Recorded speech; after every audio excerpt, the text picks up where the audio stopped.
हाँ बच्चों, good evening. ठीक है, देखो हमने लास्ट जो 2 क्लासों में पढ़ा था भाषा, लिपि और व्याकरण के बारे में। आज उसी की चर्चा हम करने वाले हैं, लेकिन आज हम उनको नोट डाउन भी करते हुए चलेंगे साथ साथ, ताकि आपके अच्छे नोट्स तैयार हो जाएं। ठीक है, और आपको एक अच्छा मैटर मिल जाए।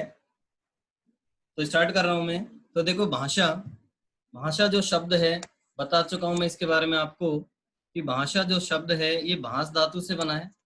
कौन से धातु से? भांस से। ठीक है, जिसका अर्थ होता है विचार प्रकट करना। जिसका मतलब होता है विचार प्रकट करना। अब विचार क्या होते हैं? विचार, ये जो शब्द है ये क्या होता है? विचार से तात्पर्य होता है ध्वन्यात्मक ध्वन्यात्मक इकाई। ये अध्वन्यात्मक होती है। कैसे होती है? देखो, ऐसे मतलब होता है नहीं। ध्वना से बनता है हमारा ध्वनि शब्द, और इससे बनता है हमारा आत्मक। ये आपको बताया जा चुका है, एक बार फिर रिपीट कर रहा हूँ नोट्स के साथ में। तो देखो, जिसमें ध्वनि नहीं होती और वो आत्मा यानी हमारे अंदर स्थित भी है, वो अध्वनात्मक है। और वो क्या होते हैं? वो अध्वनात्मक, वो होते हैं हमारे अध्वनात्मक भाव। वो हमारे अध्वन्यात्मक होते हैं भाव, जिनको हम विचार का नाम भी दे देते हैं। ठीक है, तो भाषा भाष धातु से बना है, इसका मतलब विचार प्रकट करना होता है। ठीक है, अब आगे हम बात करते हैं कि भाषा की परिभाषा, भाषा की डेफिनेशन क्या होगी। एग्जाम में पूछ लिया जाता है कि भाई भाषा की डेफिनेशन दीजिए। तो मैं आपके सामने यहाँ 4 डेफिनेशन प्रेजेंट कर रहा हूँ। आपको जो इजी लगे वो आपको याद रखनी है। ठीक है, अच्छे से करनी है। बाकी मैं चारों आपको समझा रहा हूँ। तो पहली है, यहाँ पर फर्स्ट पर जा रहे हैं हम। पहली भाषा क्या कह रही है इसकी? देखिए, भाषा की फर्स्ट परिभाषा डेफिनेशन कि भाषा एक माध्यम है, एक साधन है। ये बात हम सब समझते हैं। वही जो लैंग्वेज है वो एक साधन के रूप में होता है, एक माध्यम के रूप में होता है, जिसके द्वारा एक मनुष्य अपने विचारों या भावों को अन्य मनुष्यों तक पहुंचाता है। सही बात है, ये हम जान चुके हैं, इसके बारे में हमने पढ़ लिया है लास्ट क्लासों में कि भाई एक मनुष्य अपने विचारों को जब दूसरे तक पहुंचाता है, अपने विचारों को दूसरे तक पहुंचाता है, तो वही क्या होता है? भाषा होता है। ठीक है, यानी भाषा एक माध्यम होगा जो एक मनुष्य द्वारा अपने विचारों को दूसरे तक पहुंचाएगा। दूसरी परिभाषा की बात करें हम, तो दूसरी परिभाषा हमको ये बताती है कि भाई भाषा अभिव्यक्ति का माध्यम है। भाषा किसका माध्यम है? भाषा अभिव्यक्ति का माध्यम है। भाषा अभिव्यक्ति का माध्यम है। अभिव्यक्ति का मतलब भी होता है विचारों का आदान प्रदान ही होता है। ठीक है, लेकिन यहाँ पर डेफिनेशन एक अलग से दे रखी है, अलग रूप में है, तो आप इसको भी याद में रख कर सकते हैं। इसको भी आप अपने ध्यान में रखें। तीसरे नंबर की बात करें तो भाषा से तात्पर्य है, थर्ड हमारी जो डेफिनेशन वो क्या कहती है कि भाषा से तात्पर्य है विचारों के आदान प्रदान करने से। ये तो आप बहुत अच्छे से समझते हैं। ठीक है, ये तो सबसे इजी है। तो इनमें से आपको जो इजी लगे आप उसको तैयार रखें अपने माइंड में। और चौथे नंबर की है, ये वैसे तो हमको दिखने में तो बड़ी लग रही है, लेकिन सबसे इम्पोर्टेंट यही है। क्यों है इम्पोर्टेंट? क्योंकि अगर भाषा के महत्व की चर्चा हम करेंगे अभी आगे अपनी इसी क्लास के अंदर, तो भाषा के महत्व में ये परिभाषा में ऐड कर सकते हैं। ठीक है, इसलिए इम्पोर्टेंट है। बात करते हैं इसकी। तो भाषा वह साधन है जिससे हम अपना इतिहास संस्कृति, संचित ज्ञान विज्ञान तथा अपनी महान परंपराओं को जान पाते हैं।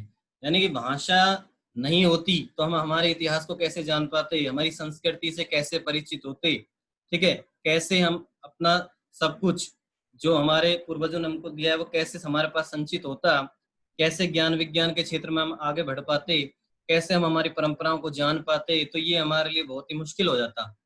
ठीक है, तो इसी कारण से भाषा का महत्व अपने आप में बन जाता है। तो इसीलिए मैं आपको बता रहा था कि भाषा के महत्व में हम इस डेफिनेशन को शामिल कर सकते हैं।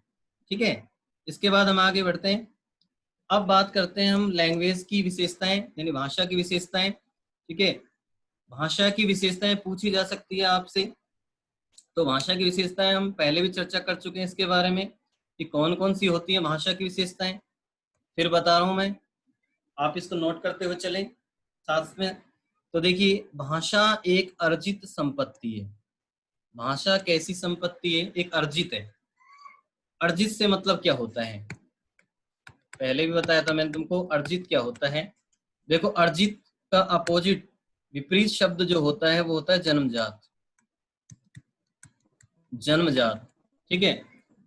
एक तो हम समाज में रह करके अर्जित करें, और एक हमें जन्म से ही कोई लैंग्वेज मिल जाए। ठीक है, तो दोनों में श्रेष्ठ क्या होता है? अर्जित। यानी अर्जित एक संपत्ति होती है भाषा की। कैसे? कि हमें समाज में रह करके बहुत कुछ सीखने को मिलता है, जबकि एक बच्चा जो जन्म लेता है उसके बाद उसे इतना भाषा का ज्ञान नहीं होता। वो इतना भाषा, जो उसके मुंह से शब्द निकल जाते हैं, जो वर्ड्स निकल जाते हैं, वो नहीं कोई बोल पाता है। ठीक है, धीरे धीरे जैसे समाज में आगे बढ़ता है तब जा करके वो बहुत कुछ सीखता है, भाषा के बारे में जान पाता है। दूसरे बिंदु की बात करें तो यहाँ लिखा हुआ है कि सामाजिक प्रक्रिया है। अब देखो, मनुष्य कहाँ रहता है? समाज में। समाज का वो अंग है। ठीक है, समाज में रहेगा तो सीधी सी बात है, सामाजिक प्रक्रिया का हिस्सा भी बन चुका है।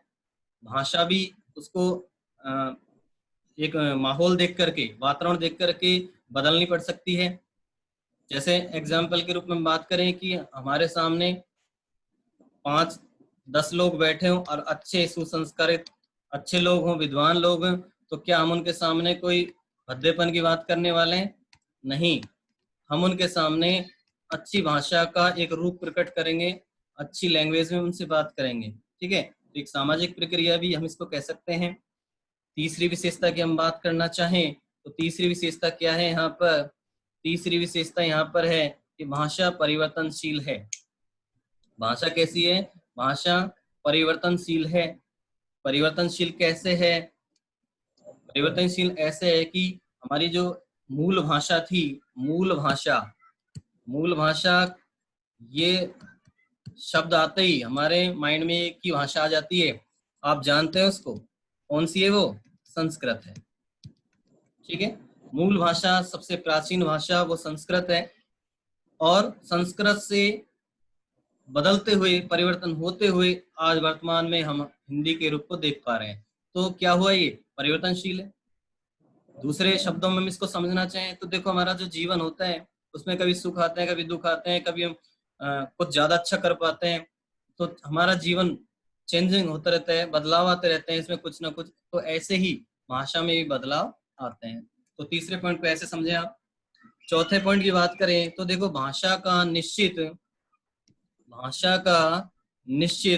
मानक स्वरूप होता है। कैसा स्वरूप होता है भाई? मानक स्वरूप। और मानक स्वरूप किसका होगा? मानक स्वरूप का मतलब समझें आप कि भाई जिसका व्याकरण हो खुद का, जिसकी खुद की लिपि हो। ठीक है भाई, जिसका खुद का व्याकरण हो, खुद की लिपि हो, खुद का शब्दकोश हो, तो वो भाषा होती है। तो ये भाषा का मानक स्वरूप कहलाता है। ठीक है, और प्रत्येक लैंग्वेज का, प्रत्येक भाषा का व्याकरण, लिपि और शब्दकोश होता है। ठीक है, पांचवें बिंदु की अगर हम बात करें तो देखो, भाषा कठिन से सरल के रूप में होती है। भाषा कैसे चलती है? भाषा का क्रम कैसे होता है? कठिन से सरल।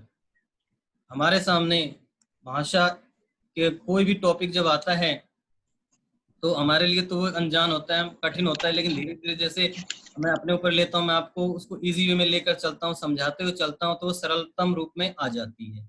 तो ये भी एक भाषा की विशेषता होती है। तो यहाँ पर मैंने आपके सामने 5 विशेषताएं दी हैं, पांचों का आप नोट करें और ध्यान रखें इनका। एग्जाम में इनको पूछा जा सकता है। यहाँ तक सभी को क्लियर है? आगे चलें तो देखिए, आगे हमारा जो टॉपिक है वो है भाषा को सीखने के मनोवैज्ञानिक दृष्टिकोण। कल के लेक्चर में हमने इसमें बात करी थी इसके बारे में, आपको पता है। पहला क्या है? जिज्ञासा। जिज्ञासा क्या होती है? सीखने की इच्छा है, जानने की इच्छा। जब तक आप लोगों के मन में, आपकी आत्मा में सीखने की इच्छा नहीं होगी, तब तक आप कुछ भी नहीं सीख सकते। चाहे आप उसके लिए 1 घंटा खराब करें, चाहे 1 दिन, चाहे 100 दिन। तो इसलिए ये जो बिंदु होता है, ये साइकोलॉजी की दृष्टि से, मनोवैज्ञानिक दृष्टि से बहुत ही इंपॉर्टेंट है। यानी कि एक कोई भी जो लर्नर होता है, सीखने वाला होता है, उसको जिज्ञासा होनी चाहिए किसी भी चीज को सीखने की, किसी भी बिंदु को समझने की। ठीक है, ये बात आप समझ चुके हैं। दूसरा यहाँ पर जो इसका बिंदु होता है मनोवैज्ञानिक दृष्टिकोण का, वो बिंदु है हमारा, दूसरा जो बिंदु है वो है अनुकरण। वो कौन सा है? अनुकरण। अनुकरण का मतलब मैंने आपको बता ही दिया था कल, फिर बता रहा हूं, देखो, दोहराव करना।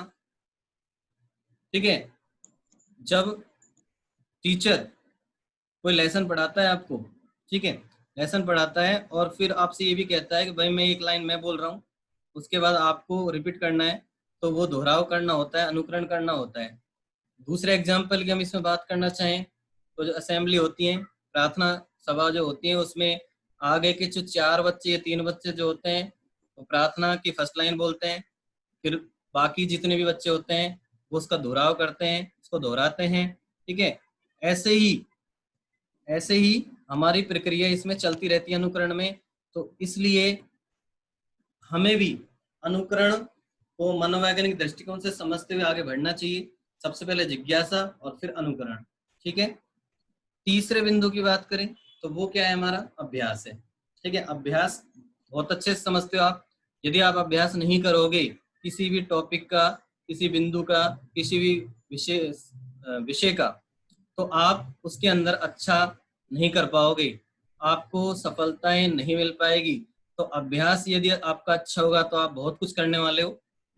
इसके लिए महाकवि वृंद, जो महाकवि वृंद हैं, महाकवि वृंद ने अपना एक दोहा लिखा है। दोहे को कल बताया भी था मैंने, फिर बता रहा हूँ, आप नोट करते चलें इसको, कि करत करत अभ्यास के जड़मती होते सुजान, और रसरी आवत जात ते सिल पर परत निशान। मतलब क्या है इसका? कल बताया था मैंने। अरे हाँ या ना? Yes sir. Yes sir. आज नोट करने में लग रहे हैं सभी, किसी के ध्वनि नहीं आ रही है। चलो कोई बात नहीं, दोबारा बता देता हूँ। देखो, करत करत अभ्यास की, करत करत का मतलब करना चाहिए, अभ्यास यानी अभ्यास को, जड़मती होती सुजान, उससे क्या होता है? जड़मती। जड़ का मतलब क्या होता है? जड़। जड़ का मतलब होता है जो क्या होती है? एक तरीके से निर्जीव, साइलेंट मोड में। ठीक है, जो जड़ बुद्धि होगी, मति का मतलब होता है बुद्धि, मति का मतलब होता है बुद्धि। जो जड़ बुद्धि होगी ना, तो वो भी क्या होती है? अपना आप ही बदल जाती है। यदि एक मूर्ख इंसान जिसकी बुद्धि जड़ है, जड़ बुद्धि के समान हम उसको कह रहे हैं, यदि वो इंसान बार बार किसी चीज का अभ्यास करे, किसी बिंदु का अभ्यास करे, तो उसकी बुद्धि भी बदल जाती है। एग्जाम्पल के तौर पे नीचे वाली लाइन है कि रसरी आवत जात रे, रसरी आवत जाते सिल पर परत निशान, की बार बार जब रसरी रस्सी का मतलब होता है रस्सी, कल बताया था, रस्सी। हाँ, जब रस्सी बार बार आती जाती है ऊपर नीचे, कुएं से जब हम पानी निकालते हैं, तो वहां पर जो सिल होती है, सिल का मतलब समझ रहे हो ना? पत्थर। वो जो सिल होता है ना, उस पर भी क्या पड़ जाता है? निशान। उस पर भी निशान बन जाता है। अब जब पत्थर पे निशान बन सकता है, तो समझ जाओ आप हमारे लिए कितना फायदा होने वाला है अभ्यास से। तो हमें अभ्यास पर फोकस करना चाहिए। ठीक है, हमें अपने ऊपर लागू करके भी चलना है। ये नहीं कि इसको हमने लिख लिया और पढ़ लिया और रट लिया और पेपर में कर है, लेकिन इस बात को समझना है कि अभ्यास को हमें लाइफ टाइम तक ध्यान रखना है, कि हमें अगर गारंटी से आगे बढ़ना है, सफलता प्राप्त करनी है ना, तो अभ्यास पर फोकस करना ही होगा। क्लियर है? आगे बढ़े। अगला टॉपिक है हमारा, बिंदु है हमारा भाषा का विकास क्रम। कल इसके बारे में बताया था, फिर रिपीट कर रहा हूँ आपको यहाँ पर कि भाषा का विकास क्रम क्या होता है। सबसे पहले क्या होता है विकास क्रम में? कौन सा कौशल आता है? तो कौन सा कौशल आता है सबसे पहले? सबसे पहले कौशल आता है सुनना। भाई सुना ही जाता है ना सबसे पहले किसी बालक के द्वारा। Yes sir. Yes sir. Yes. Yes ठीक सर। है, सुनने के बाद बच्चा कहाँ चलता है, कौन से क्वेश्चन की ओर बोलना। बढ़ जाता है? बोलना। बोलना। हम किसी लाइन को, किसी शब्द को जब सुनेंगे, हमारे लिए वो लाइन अनजान है, हम उसके लिए तो ये सुनेंगे पहले, फिर उसको बोल पाएंगे। ठीक है, अर्थ ग्रहण कर लेंगे, फिर उसको बोलेंगे, बोलने के बाद फिर उसको पढ़ने की कोशिश की जाएगी, और फिर जाकर हम उसे लास्ट में लिखने के लिए तत्पर होंगे। ठीक है, तो यहाँ पर एक बालक के विकास क्रम की बात की जा रही है, उसकी भाषा के विकास क्रम की बात की जा रही है कि सबसे पहले सुनना होगा, फिर बोलना होगा, फिर पढ़ना होगा, और फिर लिखना होगा। इसको अगर याद करना है तो हम शॉर्ट में लिख सकते हैं, सुबोपली। सुबोपली, सर्वपल्ली से याद कर लेना इसको, विकास क्रम को। कैसे याद करोगे? सर्वपल्ली जानते हो किसके नाम के आगे जुड़ता है? सर्वपल्ली राधाकृष्णन। ठीक है, यस तो सर। सर उनके सर सर्वपल्ली राधाकृष्णन 5 सितंबर को उनका हैप्पी टीचर डे पे। क्या कह रहे हैं? सर दोबारा वही बोलो। डॉक्टर सर्वपल्ली राधाकृष्णन वही है, ठीक है। सर, जो 5 सितंबर को सर हाँ बिल्कुल बिल्कुल, वो आने वाला है बहुत जल्दी। फिलहाल हमें इसको एक शॉर्ट रूप में याद करने के लिए बताया मैंने कि सर्वपल्ली से हमें सुबोपल्ली याद करना है। सुबोपल्ली से हमको याद क्या हो जाएंगे? ये चारों कौशल याद हो जाएंगे, सुनना, बोलना, पढ़ना और लिखना। क्लियर है? Yes yes sir. सर। अगले पेज की ओर चलें। Yes sir. Yes sir. अगला पेज देखो आप, अपने यहाँ तक नोट्स हो गए ना सभी के? क्लियर? Yes sir. अगला है, देखो अब हमारा बिंदु भाषा के प्रकार। ठीक है, भाषा के प्रकार हमने कल पढ़ लिए थे, फिर मैं बता रहा हूँ, दोबारा सुन लो। आज की क्लास के बाद ये टॉपिक जहां तक हम पढ़ पाएंगे वो क्लियर है हमेशा के लिए। तो देखो, मौखिक भाषा, भाषा के वैसे मुख्यतः तो 2 प्रकार होते हैं, मौखिक, लिखित, लेकिन हम सांकेतिक को भी लेकर चल रहे हैं यहाँ पर। ठीक है, एग्जाम में तुम 2 तो करोगे, लेकिन सांकेतिक को भी छोड़ना मत। अगर पूछ ले तो, अगर हमसे क्वेश्चन पूछ ले कि भाई भाषा के प्रकार कितने होते हैं, तो मुख्य रूप से तो 2 होते हैं, और सांकेतिक भाषा भी एक भाषा का एक अन्य प्रकार है। क्लियर है? तो देखो, यस सर। अब बात करते हैं, जो पहली बात है हमारी मौखिक की। मौखिक क्या होता है? मौखिक भाषा का एक सरल रूप होता है। कैसे होता है किसी को पता? मौखिक भाषा का सबसे सरल रूप है कैसे? जो हम बोलते हैं। बिल्कुल बोलते हैं, सुनते भी हैं हम उसमें, और बोलते हाँ भी सर, हैं। बोलते भी हैं। यानी कि यदि हमें कोई चीज सुन रही है, ठीक है, कोई बात सुन पा रहे हैं हम, जैसे मैं बोल रहा हूँ आपसे, ठीक है, तो आप तुरंत उसको समझ पा रहे हैं। ठीक है, तो आसानी से, कोई ज्यादा आपको परेशानी का सामना नहीं करना पड़ रहा है यहाँ पर। तो ये इसका एक सरलतम रूप हो गया भाषा का, मौखिक, हैंड टू हैंड, समझ रहे हो आप?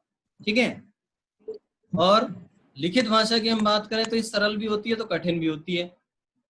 कई बार पंक्तियां ऐसी होती हैं सरल, और कई बार ऐसी हो जाती हैं जो हमारे समझ से परे होती हैं। जैसे गद्य और पद की बात कर लें, अगर कोई पद्यांश, कोई कविता जिसके अंदर, जिसका अर्थ निकालने के लिए हमें मशक्कत करनी पड़ जाए, तो वो लिखित भाषा कैसी हो जाएगी? कठिन। Yes sir. और यदि किसी कविता की लैंग्वेज सरल है, वो आसानी से उसका अर्थ समझ में आ रहा है, तो वो कैसी बन जाएगी? हमारी सरल। ठीक है, और तीसरा है हमारा सांकेतिक। सांकेतिक कठिन होता है। सांकेतिक कैसा होता है भाई? कठिन होता है। क्यों? क्योंकि इशारों में बातें होती हैं, कुछ इशारे, अब पता नहीं किस इशारे से कौन सा संकेत मिल रहा हो, क्या बात हो उसमें, तो वो हमको जल्दी से समझ में नहीं आती है। क्लियर है ये बात सभी को? Yes sir. हाँ, अब सुनो, मौखिक भाषा की हम बात करें, इनकी डेफिनेशन आप लिख लोगे अच्छे से। इसमें सुनकर और बोलकर विचारों को प्रकट किया जाता है, वो तो कौन सी होती है भाई? मौखिक। जिसमें पढ़कर और लिखकर, यानी लिखकर और पढ़कर विचारों को प्रकट किया जाता है, वो होती है हमारी लिखित भाषा। और जिसमें इशारों और संकेतों के द्वारा बात की जाती है, वो होती है हमारी सांकेतिक भाषा। क्लियर है? अब देखो, एग्जाम्पल की बात कर लेते हैं हम। एग्जाम्पल क्या है? मौखिक भाषा का एग्जाम्पल क्या है? देखो, मैंने 3 एग्जाम्पल दे रखे हैं यहाँ पर, आपको दिखाई दे रहे हैं। प्रत्यक्ष साक्षात्कार, इंटरव्यू जिसको बोलते हैं, उसको हिंदी में बोलते हैं साक्षात्कार। जब साक्षात्कार होता है, ठीक है, प्रत्यक्ष साक्षात्कार जब होता है, तो उसमें मौखिक ही होगा, लिखित में थोड़ी हो रहा है। लिखित में तो एग्जाम पेपर होता है। क्लियर है? तो यहाँ पर ये मौखिक भाषा का रूप है। नेता कोई लेक्चर देता है, नेता द्वारा कोई भाषण दिया जाता है, तो ये भी मौखिक भाषा का एक प्रकार होता है। ठीक है। तीसरा है रेडियो से समाचार सुनना। रेडियो समाचार सुन रहे, देख थोड़ी पा रहे हैं उसको, लिख थोड़ी पा रहे हैं, नहीं। ठीक है, तो ये भी क्या है, मौखिक भाषा का एक प्रकार है। आगे हम बात करें लिखित भाषा की, तो लिखित भाषा में आते हैं पत्र पत्रिकाएं। ये लिखित रूप में हमको हमारे सामने उपस्थित होते हैं। लिखित दस्तावेज है हमारी ये, पाठ्य पुस्तक, समाचार पत्र, न्यूज़पेपर हम पढ़ते हैं, तो ये इनकी जो ध्वनि होती है वो लिखित रूप में होती है। ठीक है, तो इसको लिखित भाषा की श्रेणी में हम लेकर चलते हैं। और हमारा जो तीसरा है सांकेतिक। सांकेतिक की बात करते हैं हम अच्छे से। देखो, यातायात पुलिसकर्मी जो होता है, यातायात पुलिसकर्मी वो अपने इशारों से, अपने हाथों के संकेतों के द्वारा अब यातायात को सुचारू रूप से सही करता है, चलाता है उसको। ठीक है। एम्पायर वाला एग्जांपल मैंने कल भी बताया था। क्रिकेट के अंदर जब कोई आउट हो जाता है या कोई और संकेत चिन्ह देने होते हैं, तो एम्पायर के द्वारा ही वो संकेत दिए जाते हैं। ठीक है, और सभी उस चीज को समझ भी जाते हैं। और तीसरा है बिहारी का एक प्रसिद्ध दोहा। बिहारी कौन है? देखो, बिहारी कौन है? बिहारी हमारे लेसन 4 जो हमारी बुक है हम पढ़ने वाले हैं, गद्य और पद वाली। ठीक है, स्टार्ट करेंगे बहुत जल्दी उसको। उसमें 4th लेसन है बिहारी का, बिहारी जी का 4th लेसन है महाकवि बिहारी का। और इस 4th लेसन में बिहारी जी ने एक बहुत ही अच्छा दोहा दिया है, जो मैं इसके बारे में कुछ बता देता हूँ। क्यों क्यों बता रहा हूँ मैं इसके बारे में? क्योंकि ये सांकेतिक भाषा का एक श्रेष्ठ उदाहरण है। तो सुनो इसको। कहत नटत, कहत नटत, रीजत खीजत, मिलत खिलत लजियात, और भरे भवन। भवन का मतलब यहाँ पर किससे है? भवन का मतलब यहाँ पर भवन से। ठीक है, भरे भवन में करतु है नैननुसु बात। देखो, यहाँ पर जब हम लेसन को पढ़ेंगे ना, तो बहुत ही ज्यादा इंटरेस्टिंग लेसन है, बहुत ही ज्यादा आनंद आने वाला है इसमें। फिलहाल मैं इसको संक्षिप्त रूप में बता रहा हूँ कि इसमें क्या होता है। इस दोहे के अंदर एक नायक होता है, एक नायिका होती है, और नायक और नायिका के परिवार वाले भी उनके साथ ही होते हैं। तो उनको आपस में बात करनी होती है। तो वो किस प्रकार से बात करते हैं? उन्हें बोल पाते हैं बेचारे, नहीं लिख पाते हैं, न कोई चिट्ठी संदेश होता है उनके पास, नहीं उनके मुख से कोई ध्वनि निकलती है, सिर्फ इशारों से बात होती है। तो इसमें उन्हीं इशारों के बारे में बात की गई है। एक नायक नायिका से मिलने के लिए कहता है, नायिका नट जाती है। नटने का मतलब मना कर देती है, भाई नहीं। इशारों में बात करें, मुंह से नहीं बोल रही है, ध्यान रखने बात, न नायक बोल रहा है। ठीक है, और जब वो मना कर देती है तो नायक उसको देख करके रीझने लग जाता है, यानी कि एक प्रसन्नता का भाव उसके चेहरे पर आ जाता है। और वो दोनों के चेहरे फिर एक दूसरे को देख करके खिल जाते हैं। और नायिका लजियात, नायिका शर्म से पानी पानी हो जाती है, यानी कि उसको शर्म आ जाती है। इतना पानी नहीं होता, कोई दिक्कत हो। ठीक है भाई। तो देखो, अब ये जो दूसरी लाइन है, इस दूसरी लाइन में हमारी संकेतिक भाषा की बात हम अच्छे से समझ पाएंगे। देखो, भरे भवन में करतु है नैननुसुबात, कि भरा जो भवन है, भरा जो भवन है, भरा भवन से मतलब परिवार वाले भी थे, बहुत सारे लोग थे, और उनके बीच में वो करतु यानी करते हैं। कैसे करते हैं? नैननु, नैननु का मतलब होता है आंखों के इशारों से, आंखों के इशारों से या संकेतों से बात करते हैं वो। ठीक है, तो यहाँ पर आ गई ना संकेतों की बात, यानी आंखों ही आंखों में उनकी बातें हो जाती है कंप्लीट, और परिवार वालों को पता भी नहीं चलता है। तो यहाँ पर इसलिए बिहारी के दोहे को मैंने शामिल किया है सांकेतिक भाषा को समझाने के लिए। अब हमारा जो अगला बिंदु है, भाषा का महत्व है। एग्जाम में क्वेश्चन पूछ लिया जाए कि भाई भाषा का महत्व क्या होता है, या भाषा का महत्व बताइए। तो देखो, इसमें बताना है हमको, मैं इसको रिपीट कर रहा हूँ। देखो, मनुष्य समाज की इकाई है।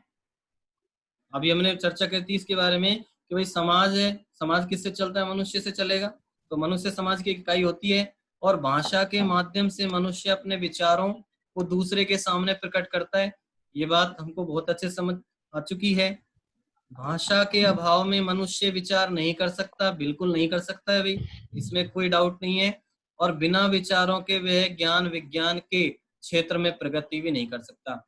जब मनुष्य के विचार ही नहीं होंगे, भाव ही नहीं होंगे, तो न तो उसका ज्ञान मजबूत हो पाएगा, नहीं हो साइंस की दृष्टिकोण से आगे बढ़ पाएगा, विज्ञान के दृष्टिकोण से। और यदि भाषा का विकास होगा ना तो राष्ट्र का भी तो होगा। यदि एक समाज के अंदर मनुष्य की भाषा अच्छी सुदृढ़ हो जाएगी, मजबूत हो जाएगी, तो सीधी सी बात यह है कि राष्ट्र जो हमारा देश है वो भी उन्नति की ओर चला जाएगा, उसका भी विकास होगा। ठीक है, आगे बढ़ते हैं। इसमें भाषा मानव के भाव और विचार, अनुभव एवं आकांक्षाओं को सुरक्षित रखती है। भाषा मनुष्य के भावों को, उनके विचारों को, उनके एक्सपीरियंस यानी अनुभवों को और आकांक्षाओं, उनकी इच्छाओं को अपने पास सुरक्षित रखती है। ठीक है, अर्थात पुरानी पीढ़ी आने वाली नई पीढ़ी को हस्तांतरित कर देती है। हम जानते हैं कि हम जैसे आज हम जिस पीढ़ी में, हमको जो संस्कार मिले, हमको जो भाषाएं मिली, हमारी जो संस्कृति है, वो सब हमारी पुरानी पीढ़ी ने हमको स्थानांतरित किया था। ऐसे ही हम भी अपनी आने वाली नई पीढ़ी को स्थानांतरित कर देंगे। तो यहाँ पर भाषा का महत्व प्रकट होता है इस चीज में। तो इस प्रकार से भाषा के महत्व की बात करी हमने। इसके बाद हम आगे बढ़ रहे हैं और अब है भाषा के साथ जुड़ा हुआ दूसरा बिंदु, और वो है बोली। बोली क्या है? कल चर्चा करी थी इसके बारे में हमने थोड़ी सी। बोली क्या है? बोली क्या है? बोली उपभाषा भी कह देते हैं हम इसको, कई बार उपभाषा भी मान सकते हैं। और बोली क्या होती है, इसकी डेफिनेशन लिख लें आप कि एक सीमित क्षेत्र में बोले जाने वाले भाषा के स्थानीय रूप को क्या कहते हैं भाई? बोली कहते हैं। यानी कि बोली का जो दायरा होता है, इसका जो एरिया होता है ना, इसका जो क्षेत्र होता है वो कैसा होता है? लिमिट में होता है। ठीक है, एक सीमित होता है, सीमित होगा ना। ठीक है, इसका क्षेत्र सीमित होगा, ज्यादा बड़ा नहीं हो सकता, इसीलिए तो बोली है। अगर दायरा बढ़ गया तो लैंग्वेज में बदल जाएगी, वो भाषा बदल जाएगी। ठीक है, तो देखो इसके लिए कहावत की बात करी थी हमने कल। इस कहावत को आज लिख भी लें कि कोस कोस पर पानी बदले और 5 कोस पर वाणी। कोस, ये जो कोस शब्द है इसके बारे में आप जानते हैं? नहीं जानते? चलो मैं बता देता हूँ। देखो कोस, एक कोस में कितने किलोमीटर होते हैं भाई? 3 किलोमीटर के समथिंग होते हैं। तो यहाँ पर ये कहावत है कि भाई कोस कोस में पानी बदल जाता है, यानी कि कुछ कोस चले तो पानी अपना भी बदल जाता है, कहीं खारा, कुछ मीठा, कहीं नमकीन टाइप का, अलग ही टाइप के पानी हमको पीने के लिए मिल जाते हैं। और उसी प्रकार से 5 कोस पर, यानी कि कुछ कोस की दूरी बढ़ा दें हम, यानी कि हम 15 से 20 किलोमीटर आगे चले जाएं किसी स्थान से, तो वहां पर तो वाणी का रूप परिवर्तन हो जाता है, वाणी भी अपना आप ही चेंज हो जाती है। तो यहाँ पर एक कहावत है बोली के लिए। अगर कोई भी क्वेश्चन बनता है बोली के संदर्भ में, तो हमको अगर हम कहावत लिखे आएंगे तो हमारे लिए प्लस पॉइंट होगा। वो क्लियर है सभी को? अगर बोली की वो परिभाषा पूछता है एग्जामिनर हमसे, तो हम इसकी परिभाषा के साथ इस कहावत को ऐड कर सकते हैं। ठीक है, आगे बढ़े। तो अब देखिए भाषा और बोली। आप भाषा और बोली में डिफरेंस करें। डिफरेंस मैंने 4 बताए यहाँ पर। वहां की भाषा और बोली में क्या डिफरेंस होते हैं? देखो, भाषा विस्तृत क्षेत्र में होती है, ये बात आप जानते हैं। भाई भाषा का क्षेत्र कैसा होता है? भाषा का क्षेत्र विस्तृत होता है, जबकि बोली का क्षेत्र कैसा होता है? सीमित। बोली का जो दायरा होता है वो सीमित होगा, बोली का दायरा कैसा होता है? सीमित होगा। पहला अंतर यही है। दूसरा अंतर, पहला क्लियर है, दूसरा देखो, भाषा की लिपि होती है, बिल्कुल होगी, कोई भी लैंग्वेज हो, चाहे वो हिंदी हो चाहे अंग्रेजी हो, ठीक है, चाहे वो उर्दू हो, ठीक है, सभी की क्या होती है? एक लिपि होती है, उनकी पर्सनल। और जबकि बोली के अंदर लिपि नहीं होती है, भाषा के अंदर ही होती है। तो दूसरा अंतर है। तीसरा अंतर है यहाँ पर कि भाषा का शब्दकोश और व्याकरण होता है, जबकि बोली का नहीं होता है। ठीक है, उसके बाद भाषा में साहित्य रचना होती है, बिल्कुल होती है, लेकिन बोली में साहित्य रचना नहीं होती। बोली में साहित्य रचना नहीं होती, लेकिन मैंने कल बताया था आपको एक कंडीशन, एक शर्त, यदि बोली का क्षेत्र विस्तार हो जाए, बोली का क्षेत्र विस्तार हो जाए, बोली अपने आप में अपना विस्तार बना ले, तो वहां पर साहित्य रचना हो सकती है, वहां पर साहित्य रचना बोली भी कर सकती है। एग्जाम्पल भी दिया था मैंने कल। अवधि, अवधि प्रारंभिक रूप में ये बोली थी, ठीक है, बाद में ये भाषा में बदल गई और अवधि भाषा में लिखा गई थी रामचरितमानस। रामचरितमानस इसी अवधि भाषा में लिखा हुआ ग्रंथ है, ठीक है। लेकिन पहले अवधि बोली थी और बाद में ये भाषा का रूप बना था, जिसके बारे में वैसे हम बात करेंगे अवधि के बारे में और बोलियों के बारे में आगे, ठीक है। यहाँ तक सभी को क्लियर है? तो देखो, यस सर। किसी को यहाँ तक कोई डाउट कुछ पूछना हो तो नो बताएं। सर। क्लियर है? Yes sir. हाँ, अब देखो आगे बढ़ते हैं हम। बिहारी का दोहा नहीं, रिपीट कर दो सर एक बार। हाँ सर, यही मैं कह रहा था, बिहारी वाला। ओके, चलो बिहारी का दोहा देख लेते हैं। देखो बिहारी का दोहा है, कहत नटत रीजत खीजत, कहत नटत रीजत खीजत, और मिलत खिलत लजियात, और भरे भोन में करतु है नैनुन सुबात। बिहारी जी यहाँ पर क्या कहते हैं? बिहारी जी यहाँ पर बता रहे हैं, नायक और नायिका की स्थिति बता रहे हैं कि ऐसी कंडीशन में फंस गए बेचारे कि न तो बोल पाते हैं न लिख पाते हैं, सिर्फ इशारों से ही बात कर रहे हैं अपने पूरे परिवार के सामने। तो बताते हैं बिहारी की नायक नायिका से क्या करता है, मिलने के लिए कहता है, लेकिन नायिका क्या कर देती है, उसको इनकार कर देती है, नट जाती है, नहीं भाई नहीं हो सकता, ठीक है। बाद में वो नायिका जब मना करती है तो नायक उस पर रीझता है, उसके चेहरे पर एक मुस्कुराहट के भाव आ जाते हैं और दोनों एक दूसरे को देख करके फिर खिलने लग जाते हैं, ठीक है। और नायिका के अंदर एक शर्म का भाव भी उपस्थित हो जाता है। इस प्रकार करे भवन में करते, इस प्रकार वो भवन के अंदर, यानी भवन से मतलब पूरे परिवार से भरा हुआ भवन है, उनमें आंखों ही आंखों से बात कर रहे हैं। नैननों का मतलब वो इशारों से बात कर रहे हैं, वो संकेतों से। तो यहाँ पर सांकेतिक भाषा का ये एग्जाम्पल बनता है। क्लियर है सभी को? ये बिहारी का दोहा हम वैसे फोर्थ लेसन में पढ़ने वाले हैं जब हम बुक स्टार्ट करेंगे, ठीक है। और भी अच्छे दोहे हैं उसमें, ठीक है। आगे पेज पर चले हम अगले। तो देखो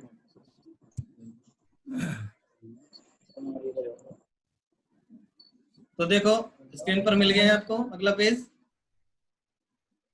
दिखाई दे रहा है सभी को? यस या नो?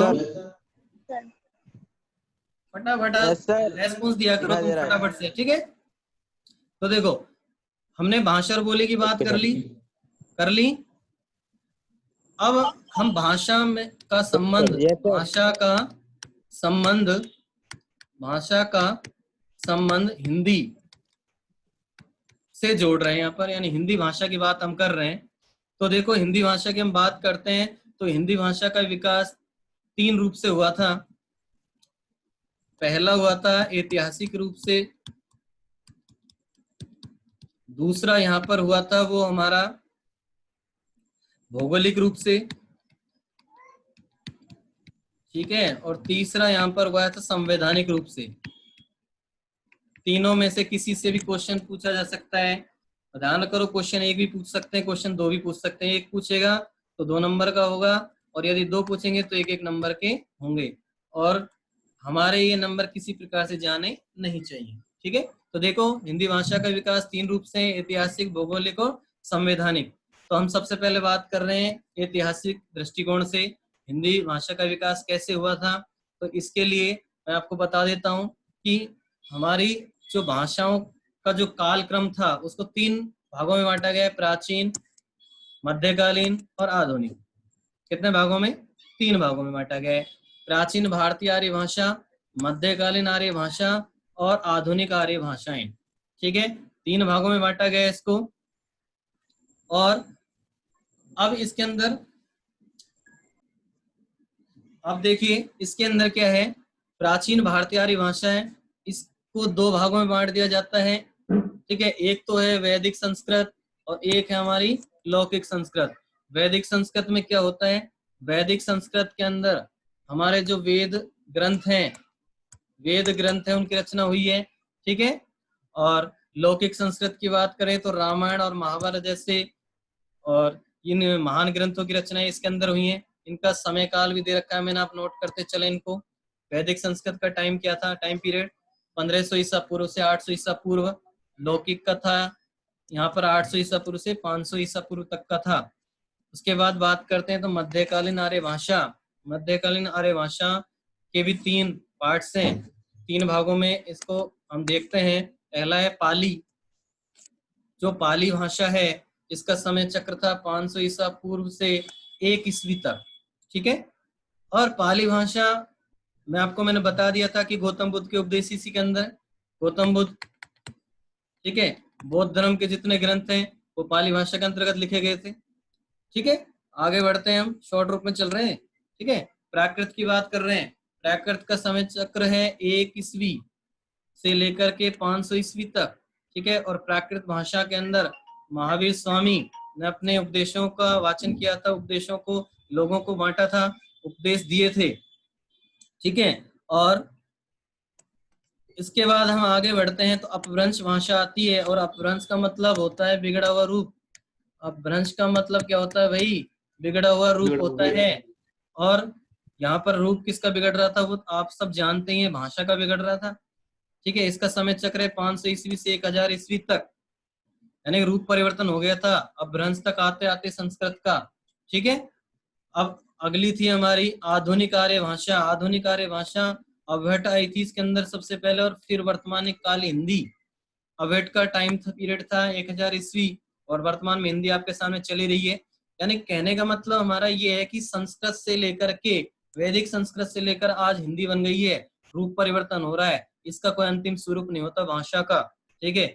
इसकी एक विशेषता भी है, यह बात आपको पहले ही मैं बता चुका हूँ, ठीक है। उसके बाद देखो अगली लाइन यहाँ पर कहती है पंक्ति की, हिंदी शब्द फारसी भाषा का शब्द है।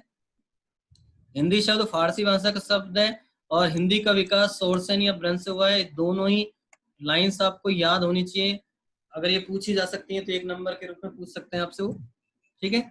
इसके बाद जो हमारा अगला जो भाषा के विकास का दृष्टिकोण है वो भौगोलिक दृष्टिकोण, जो अपने आप में एक इम्पोर्टेंट है, वेरी इंपॉर्टेंट है। इसमें क्वेश्चन कैसे पूछे जाते हैं? इसमें क्वेश्चन पूछे जाएंगे आपसे कि मेवाती भाषा, बोली और भाषा, मैंने इसके बारे में बताया था, बोली का जब क्षेत्र बड़ा हो जाए तो भाषा बदल जाती है। तो कुछ इसके अंदर भाषाएं भी आ चुकी है बोली के अंदर। तो देखो मेवाती, ढूंढाड़ी, मालवी और मारवाड़ी, इनकी बात करें तो मैंने पूछ लिया आपसे क्वेश्चन में कि मारवाड़ी कहाँ पर बोली जाती है, उसका क्षेत्र क्या है, तो आपको उसका आंसर देना होगा जोधपुर बीकानेर के आसपास। तो इस प्रकार के क्वेश्चन आते हैं, पूछ लें कि भाई पश्चिमी हिंदी जो होती है वो भाषा वो अपभ्रंश के किस रूप से आई, तो शोरसेन या ब्रज से। ब्रज जो बोली होती है वो कौन से क्षेत्र में बोली जाती है? आगरा और मथुरा के अंदर बोली जाती है भाई, ठीक है। धौलपुर भी आता है राजस्थान का। ऐसे ही पहाड़ी की बात करें, पहाड़ी जो भाषा है उससे बोली निकलती है नेपाली, गढ़वाली और कुमाऊनी। नेपाली जो होती है वो तो हिमाचल प्रदेश के शिमला, मंडी, धर्मशाला जैसे जिलों में बोलते हैं, और गढ़वाली केदारनाथ, उत्तरकाशी क्षेत्रों में, और कुमाऊनी रानीखेत नैनीताल वाले क्षेत्रों में, ठीक है। इन सभी के अंदर हमारे सामने 3 दिखाई दे रही है, यहाँ पर हमारे सामने 3 उपभाषाएं दिखाई दे रही हैं, जबकि हम आगे कल की क्लास में पढ़ेंगे बाकी की 2 और। टोटल कितनी उपभाषाएं? 5 और 18 बोलियां हैं। हम 3 तो आज पढ़ रहे हैं, 2 कल पढ़ेंगे इसी के अंदर, ठीक है। इन अभी तक जो हमने 3 पढ़ी है इसके अंदर खड़ी बोली जो है ये सबसे ज्यादा महत्वपूर्ण, इससे क्वेश्चन पूछे भी जा चुके हैं कि खड़ी बोली ने अपना विकास कैसे किया, ठीक है। खड़ी बोली के बारे में जब क्वेश्चन आंसर करेंगे तब उसके लिए और हम अच्छे से जानकारी जुटा पाएंगे। फिलहाल मैं आपको बता रहा हूँ, देखो खड़ी बोली को कोरवी भी कहते हैं। ये मेरठ, सहारनपुर, दिल्ली के एरिया में बोली जाती है। कोरवी क्यों कहते हैं? क्योंकि हस्तिनापुर तो महाभारत काल में चले जाते हैं, वहां पर उस एरिया के अंदर ये बोली जाती है, वहां की ये बोली है, इसलिए इसको कोरवी नाम भी दिया गया है, ठीक है। बांगरू के बारे में बता दूं कि हरियाणा क्षेत्र, रोहतक हरियाणा का एक जिला है, वहां पर बोली जाती है। बुंदेली, बुंदेलखंड, झांसी और ग्वालियर में। तो इस प्रकार से मैंने आपके सामने 3 भाषाओं की जो बोलियां हैं उनकी चर्चा यहाँ पर कर ली है, वो आपके सामने, आप इसको नोट कर लें। बाकी की 2 भाषाएं बच रही हैं और कुछ बोलियां बच रही हैं, उनको हम कल पढ़ लेंगे। और ऊपर जो ये बचा हुआ था हमारा, इसको और बता देता हूँ लास्ट में आपको आज की क्लास में, कि जो हमारे भौगोलिक दृष्टिकोण से देखें तो मध्य देशी जो भारत है वहां पर हिंदी का बोलबाला है। मध्य देशी भारत के कौन कौन से स्टेट आ जाते हैं? राजस्थान है, हरियाणा है, उत्तर प्रदेश, मध्य प्रदेश, दिल्ली, हिमाचल प्रदेश, झारखंड, छत्तीसगढ़, बिहार, अंडमान निकोबार द्वीप समूह, एक केंद्र शासित प्रदेश भी आ गया। यानी ये वो राज्य हैं, ये केंद्र शासित प्रदेश वो हैं जो वास्तविक रूप से हिंदी भाषा भाषी क्षेत्र है, हिंदी भाषा भाषी क्षेत्र है। क्लियर है सभी को यहाँ तक? यस या नो? Yes sir. ठीक है, हमारे बहुत अच्छे नोट्स बनने जा रहे हैं आप। ठीक है, इनको रिवाइज करते रहें। कल की क्लास में हम आगे की भाषाओं पर बोलियों को पढ़ेंगे। ठीक है, आज की क्लास में इतना ही। Thank you.